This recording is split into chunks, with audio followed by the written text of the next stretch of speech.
Australia dan Gurkha dari Nepal. Belanda ada di belakang. Sebenarnya tujuan Belanda itu adalah ingin occupy atau ingin menduduki Indonesia untuk kedua kalinya. Itu nyaris terwujud di tahun 48. Kita sudah terblokir.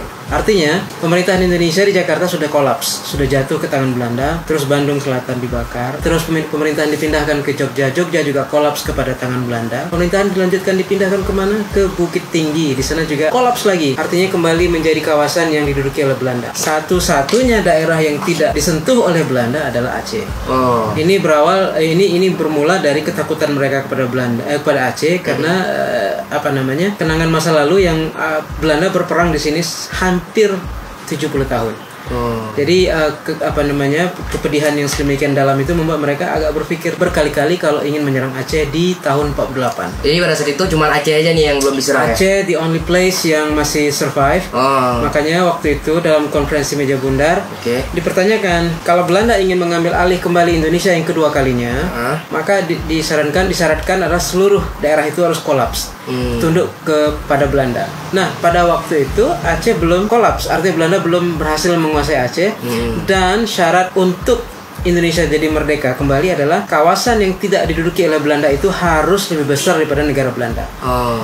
Iya, sangat benar adanya, karena Belanda itu negara kecil. Aceh dengan kapasitas keluasan yang hampir separuh daripada negara Malaysia, tidak ada bandingannya dengan Belanda yang sekecil itu. Maka tidak di-approve lah permintaan Belanda untuk menduduki Aceh yang kedua kalinya di tahun 48 dalam sebuah pertemuan di meja bundar. Nah, pada waktu itulah Aceh menggelorakan semangat perjuangan nasionalismenya yang sedemikian tinggi dengan menyiarkan berita pada internasional bahwasanya Aceh masih ada, artinya Indonesia masih ada, melalui radio-radio yang berpusat di hutan rimba di kawasan tengah Aceh atau Aceh Tengah yang kita kenal dengan Radio Rimba Raya.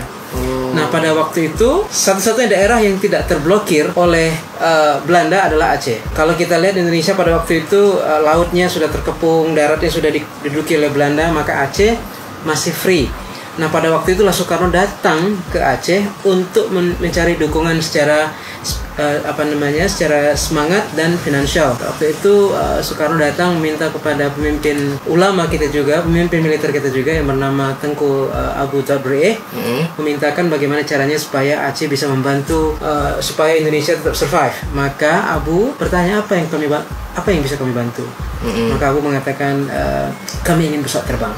Pesawat itu akan digunakan untuk menembus blokade Belanda supaya bisa terjadi aktivitas antara Indonesia ke internasional, yang pada saat itu pesawat itu di-stationkan atau dipusatkan di Rangoon di Myanmar. Jadi dibelilah pesawat itu dengan uang-uang yang dikumpulkan dari saudara-saudara orang Aceh. Tidak juga mesti saudara, termasuk juga para ibu-ibu yang jualan sayur, semua dimintakan kesukarelaannya untuk mengumpulkan uang. Nah, dari saat itu permintaan Soekarno adalah 1 unit pesawat, malah kita mampu mengumpulkan duit untuk 2 unit pesawat. Jadi terkumpullah kira-kira dalam bentuk emas itu 25 kg emas. Maka daripada membeli 1, malah kita bisa beli 2. Maka adalah RI 001 dan RI 002. Yang pesawat di Aceh yang di Aceh itu, yang satu ada dijadikan sebagai sebuah monumen di pusat kota Banda Aceh, di sebuah taman yang namanya Thanks to the World Park atau Taman Belang Padang, dan satu lagi ada di Taman Mini Nusa Indah. Waktu itu yang menarik adalah kalau kita runut kembali kenapa muncul GAM tadi, ini interconnected, saling terkait, koneksi ya. Pada waktu itu saat uang sudah terkumpul, emas sudah terkumpul, orang-orang pada menyumbang. Kita nggak usah ngomong gede ya, orang-orang pada nyumbang itik, bebek, kambing, ya, emas, apa yang ada untuk membantu Indonesia. Jadi jiwa nasionalisme Aceh itu sangat membara supaya Indonesia bisa bebas dari kungkungan Belanda yang kedua kali. Nah, yang perlu juga kalian ketahui adalah setelah Bukit Tinggi jatuh kepada Belanda, di mana tempat pemerintahan Soekarno? Di Aceh. Makanya Aceh memiliki kawasan yang disebut Kota Juang, yaitu Kota Biren. Disitulah tempat Soekarno bermarkas untuk waktu yang sangat singkat, untuk menyusun semua kekuatan di sana. Nah, karena Kota Biren sebagai kota perjuangan. Kota ini tidak jauh dari Kota Lok Sumawe. Kalau dari Banda Aceh kira-kira 4,5 jam gitu lah.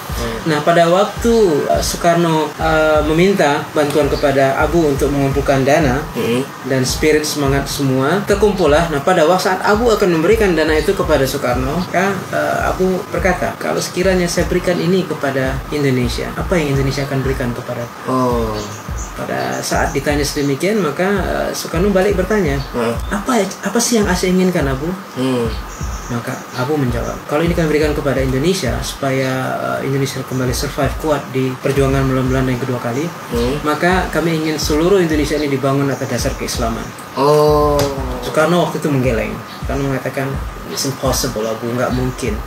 Indonesia ini sangat beragam, very diverse, sangat berbineka istilahnya ya. Orangnya berbeda-beda, agama juga berbeda. Oke, kata Abu, kalau demikian berikan saja Aceh legitimasi, berikan Aceh kekhususan untuk mendirikan sebuah kawasan dengan Islam sebagai sandaran utamanya, dan syariah itu dilakukan dengan secara kafah atau secara menyeluruh. Dan Soekarno mengangguk waktu itu. But what happened next? Apa yang terjadi setelah itu? Saat Abu mengatakan, adik Soekarno, kalau kita serahkan ini dana ini, saya ingin ada paperwork, ada hitam di atas putih. Tanda bukti lah. Bukan tanda bukti penyerahan uang, tapi poin-poin yang akan disetujui oleh Soekarno.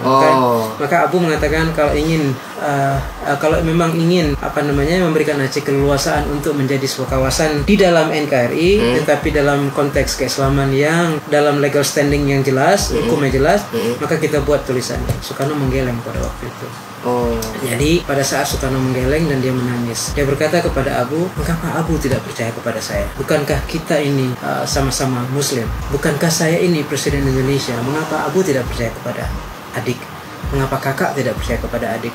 Demikianlah Soekarno berupaya supaya Abu tidak meneruskan niat untuk dimintakan paperwork atau hitam atas putih tersedia. Pada waktu itu Abu ternyuh. Abu merasa tidak apa-apa, dia percaya penuh kepada Soekarno untuk tidak melanggar perjanjiannya. Dan pada waktu itu diserahkanlah semua dana tersebut tanpa ada janji-janji yang diterapkan dalam bentuk paperwork atau tulisan-tulisan yang ditandatangani bersama, kecuali kwitansi penyerahan saja. Jadi ini perjanjian tanpa ada tanda bukti gitu ya? Tanda buktinya ada dalam bentuk obligasi, dan itu hanya seperti pemberian obligasi atau dana saja. Tetapi poin-poin yang akan disepakati oleh Soekarno tidak dicatat dalam catatan yang perlu ditandatangani oleh kedua belah pihak. Nah, what happened next? Pada saat dibelikan pesawat di Singapura, pesawat yang tidak begitu besar, yang ukurannya mungkin dalam kapasitas 8 atau 12 seat, pesawat itu digunakan untuk menyeberang ke internasional, memperkuat delegasi Indonesia dalam meeting-meeting internasional, maka terwujudlah kemerdekaan Indonesia yang kedua kalinya. Artinya digagalkanlah pada saat sidang di Den Haag, dibatalkan keinginan Belanda untuk menguasai Indonesia kedua kali karena Aceh masih ada. Aceh itu lebih luas daripada negara Belanda, maka akhirnya Belanda tersenyum pahit, gagal karena Aceh masih survive. Nah, pada waktu itu ada satu klausul yang sangat membuat dilematis, adalah kalau Indonesia ingin dibentuk maka harus dibentuk dalam posisi Indonesia Serikat. Nah, pada waktu itu yang terjadi adalah Aceh malah hilang dari peta dunia. Aceh tidak ada lagi, digabung dalam Sumatera Utara menjadi namanya Sumatera Timur, dan capitalnya adalah Medan itu sendiri. Ini yang dianggap sebagai sebuah pengkhianatan dari janji awal, ingin memberikan legitimasi atau legal standing supaya Aceh bisa memiliki kekuatan hukum syariah sendiri, menjadi spesifik sendiri dengan keislamannya, dengan kulturnya, tetapi malah digebiri dan hilang dari map dunia karena dimasukkan ke dalam Sumatera Timur. Inilah yang kemudian menimbulkan kekecewaan tersebut, dan muncullah gerakan-gerakan yang kita kenal dengan Darul Islam atau Tentara Islam Indonesia, waktu itu DITI. Jadi murni yang di Aceh ini adalah karena kekecewaan kepada janji Soekarno yang tidak ditepati, malah kita seperti didiskreditkan atau dikebirikan atau dihilangkan dari peta dunia karena kita harus tunduk kepada Sumatera Utara dalam sebuah payung baru namanya Sumatera Timur. That's the point. Maka disitulah makanya orang-orang mengangkat senjata, menentang itu, dan terjadilah pemberontakan. Itu tahun berapa ya awal? Itu berawal dari tahun 50-an. Dari 50-an? Ya, dari kekecewaan tersebut. Tetapi realnya GAM itu muncul di tahun 76. Realnya, ini bibit-bibit ya, muncul pemberontakan itu di-realkan di tahun 76. Dan perfectly done, itu tuntas perjuangan GAM untuk menjadikan sebuah negara dalam sebuah negara itu di tahun 2004. Karena tsunami menghancurkan semua kebencian, menghancurkan semua kekerasan, mengeliminir semua pemberontakan, maka terciptalah sebuah keindahan. Oke, berarti intinya GAM itu muncul gara-gara kekecewaan terhadap Soekarno gitu ya? Berarti itu intinya? Bukan kepada Soekarno, tapi kepada janjinya. Oh, janjinya. Yang tidak terwujud. Perlu kalian pahami bahwasanya Aceh itu sudah jauh eksis daripada Indonesia ada. Banda Aceh sendiri itu sudah 820 tahunan lebih. Tuh. Oke, Indonesia baru 75 tahun. Pemberontakan itu terjadi dengan gampang. Kenapa? Karena sebuah negara yang sudah lama ada, Aceh yang sudah menguasai Malaysia, menguasai hampir seluruh Sumatera pada waktu itu ingin dikotak-katik oleh sebuah negara yang baru bernama Indonesia yang 75 tahun umurnya. Jadi muncullah rasa, kenapa anak kecil mengatur seorang yang sudah dewasa? Kira-kira demikian. Kalau kita compare antara 75 tahun dengan 820 tahun, maka wajar Aceh itu mungkin tidak mau untuk diatur-atur sedemikian rupa karena dia memang sudah smart. Persoalannya banyak anak muda yang nggak tahu gitu kan ya. Ini penting. Mengapa kita perbincangkan di sini secara singkat? Sejarah Aceh itu memang dari awal sering di kiri kanan kan. Jadi makanya anak muda sekarang tuh banyak yang nggak tahu gitu. Nah kalau sudah momentumnya sekarang untuk anak muda Aceh atau anak muda internasional atau Indonesia khususnya paham kepada Aceh, inilah saatnya sekarang kita menegakkan sejarah yang lurus, yang tidak ke kiri tidak ke kanan. Jadi satu beban besar, beban moral bagi kita untuk membuat Aceh ini terbungkus dalam sejarah yang real, sejarah yang apa adanya, tidak atas pengaruh orientalisme, tidak atas pengaruh dari orang-orang yang ingin memecah belah Aceh itu sendiri. Tapi menurut Ayah gimana ya? Kalau misalnya Ayah lihat kan sekarang tuh banyak anak muda Aceh kan, yang justru bikin orang lain salah paham ke Aceh gitu. Jadi kayak seakan-akan Aceh ini minta dipuji selalu gitu. Padahal kan nggak kayak gitu kan itu harusnya. Sebenarnya bentuk dari euforia karena suatu kebanggaan yang meluap-luap karena memang tanpa Aceh Indonesia mungkin tidak pernah eksis di tahun 48 itu. Itu masuk akal, tapi kadang-kadang porsinya berlebihan. Caranya juga salah. Caranya salah. Sebenarnya sekarang yang kami ingin uraikan kepada Indonesia atau internasional adalah kita harus menyembuhkan dua penyakit. Penyakit pertama adalah penyakit inferiority. Yang selalu merasa rendah diri. Anak muda itu sering merasa bule itulah yang terbaik, Western itu yang terbaik, Amerika itu yang terbaik. Jadi kita merasa minder dengan diri kita sendiri. Selalu mengatakan bahwasanya orang kulit putih always the best. Pemerintahannya, keuangannya semua mereka lebih baik. Jadi kita merasa minder dengan diri kita sendiri. Pada saat kita minder dengan diri kita sendiri, maka kita masuk dalam perangkap inferioritas. Itu kita harus basmi. Yang kedua adalah penyakit losing identity. Artinya dia seperti generasi yang stranded in the middle, dia di tengah, nggak tahu sejarah dia nggak paham siapa dirinya. Jadi pada saat dia tidak tahu sejarahnya, karena sejarah Aceh pun dari dulu sudah dibelok-belokkan atau tidak begitu di blow up, tidak begitu diperjelas, maka generasi yang muncul adalah generasi yang blank, nggak paham. Begitu dapat sesuatu yang sangat menggembirakan, dia euforia, dia bangga betul. Walaupun itu fakta, tapi mungkin porsinya berlebih. Jadi menurut Ayah kalau misalnya Ayah lihat sekarang orang-orang pada minta Aceh merdeka itu gimana menurut Ayah? Personally, kalau bagi saya seperti kata Erdogan, di mana azan dilaungkan disitulah negaraku. Maka sebenarnya Aceh ini berada dalam frame Indonesia, itu adalah format yang terbagus. Why? Pertanyaannya adalah, kalau Aceh ini keluar daripada Indonesia, maka mungkin prediksi saya keislaman Indonesia akan goyah. Karena Aceh sebagai sebuah think tank, sebagai sebuah sumber keislaman yang kuat seperti Kelantan di Malaysia, maka Indonesia akan goyang. Itu dari agama ya. Kalau misalnya dari ini ya kita lihat, kalau misalnya Aceh merdeka, apakah sanggup gitu mencukupi ekonomi rakyatnya gitu? Maksudnya kita lihat dari fasilitas juga. Kalau misalnya pisah dari Indonesia, kita melihat kasus yang terjadi di Timur Leste. Pada saat mereka keluar, tidak ada lagi support dari Indonesia. Mereka terombang-ambing dalam janji-janji internasional dan mereka left behind tersendiri. Akhirnya mereka tidak lebih bagus daripada sekarang. Aceh itu sebenarnya memiliki Mars sendiri, memiliki bendera sendiri, memiliki beberapa klausul-klausul yang andainya ditepati oleh Indonesia dan Aceh itu sudah menjadi sebuah kawasan yang sangat independen. Jadi artinya Aceh itu sebenarnya dalam format sekarang sudah, dengan kata lain, sudah separuh merdeka.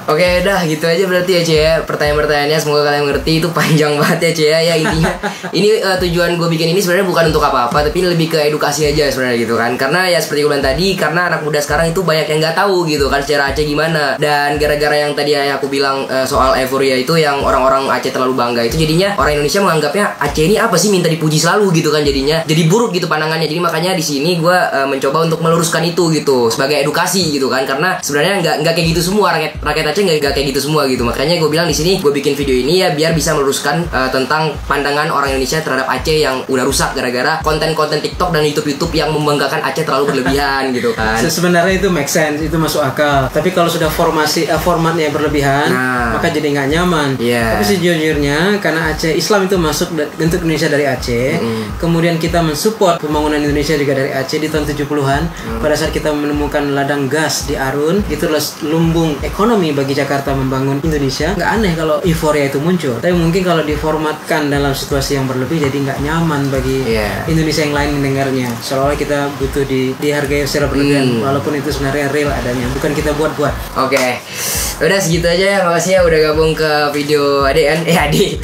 Makasih udah gabung ke video aku. Yaudah segitu aja dulu. Makasih ya.